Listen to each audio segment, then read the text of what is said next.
The Miz is absolutely awesome. People keep saying Rey Mysterio is the biggest little man in WWE history. Well, I guess The Miz has the biggest tiny balls in WWE history because my man has been through a lot. Somehow, some way, he still has that credibility. Now, don't get me wrong, with all the ups and downs, mostly downs, The Miz still absolutely made it. He did win multiple WWE championships. He did win the United States Championship. He did win the Intercontinental Championship. He did win the Tag Team Championships with partners like John Morrison, Damien Sandow, The Big Show, Shane McMahon. My man is drowning in W's. But here's something about The Miz that absolutely shocked me. The Miz had 31 matches in the WWE in 2023. Guess how many matches he won? 10? 15?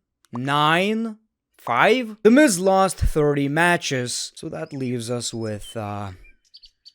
At this point, it's shocking that people still care about The Miz, and in my opinion, Miz is one of the very few superstars who could take so many losses and still get you excited about anything he does in the WWE. You see, The Miz is not the type of guy who would complain. He's the biggest company man in WWE history. I think I'm not exaggerating right here. One of the most reliable men in WWE, always does what he's asked and always makes it work. It's crazy that after so many losses, when we got LA Knight versus The Miz, people still cared. People wanted to see this match and they absolutely adored The Miz's microphone work. And that's great. I love that, but something needs to change. WWE can't keep doing this to The Miz. Just to show you how great of a talent The Miz is, we all saw that segment on Monday Night Raw. The Miz pretended to talk with John Cena, which was actually nobody, and he still somehow, someway made this work. He even hit a couple of moves on the dude. On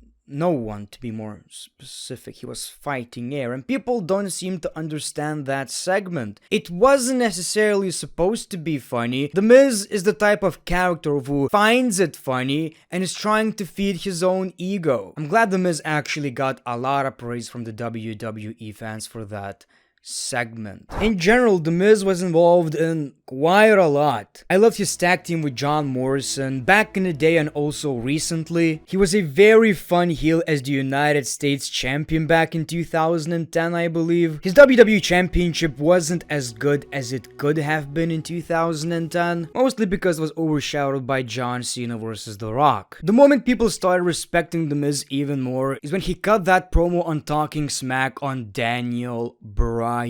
Now, if you open Twitter, you basically see that promo every day, makes you believe it wasn't as good. But don't let that fool you, it was truly great. Something that was really unexpected, and who could forget his Intercontinental Championship title reign? The Miz and Dolph Ziggler absolutely nailed it, and it's a crime that after that program, they didn't become bigger deals in the WWE. It's an absolute crime in my opinion, especially with Dolph Ziggler. The Miz also won the WWE Championship during a pandemic, and unfortunately was very short-lived. But you see, even with all the losses, you know, comedy gimmicks, comedy segments, you could still almost take him as a serious WWE champion, and it should be that way. The Miz is in a very interesting position right now in the WWE, where he's here to put other talent over, but at the same time, he can sometimes be the interesting thing in that rivalry. Logan Paul is on the rise, give him The Miz. LA Knight is getting over, give him The Miz. Working with The Miz makes you better. I've seen rumors that Triple H doesn't necessarily like The Miz and that's why he keeps losing. I don't necessarily feel like that's the case. I feel like Triple H knows how valuable The Miz is and that he can get other people over by being The Miz, one of the most annoying WWE superstars ever. But at the same time, you gotta give this man some W's. You gotta make him a bit more credible. I understand you want to make someone else important, someone younger right now, but 30 losses out of 31 matches, it may not be accurate. I mean, there could be more losses. There's no excuse for that, no reason whatsoever. I could understand if he lost 15 matches, won 10 of them. I get it, but this is absolutely unacceptable. And you know, the thing is, The Miz could still be a very good heel. He's not old, he's still great in the ring, actually better than ever before for whatever reason. I don't know how he got so much better in that ring. But now is the time to make this man a bit more